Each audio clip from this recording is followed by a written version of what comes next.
Why not? Tell us. So, do you want to go back? Should we go back a little bit? Like, where does this story begin, and how does someone get into humanizing businesses? yes. Yeah. What does that mean? Exactly. So, I mean, it's very similar to, I think you guys also have a background in design.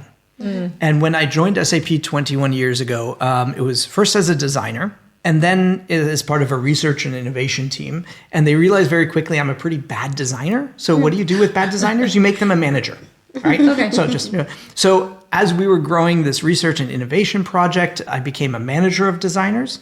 And that kept expanding in my role. And what I realized that moving from design, which was very UI, UX, user related, to management, which was then very people and dynamics, that really spoke to me. I honestly can remember exactly where I was in a car at which stoplight where I realized, you know what?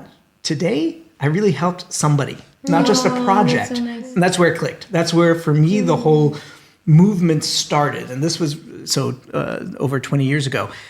Around the same time, I'm sure you guys know this, and you'll be nodding when I say this wonderful approach called design thinking came onto the world.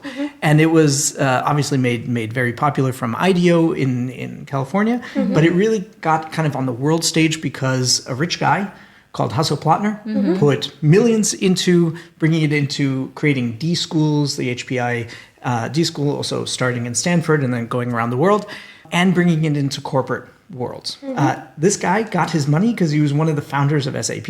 And at the same time, he was bringing design thinking into SAP. And I was one of the early alkalites. I'm not sure what the right word is, but, a believer in it.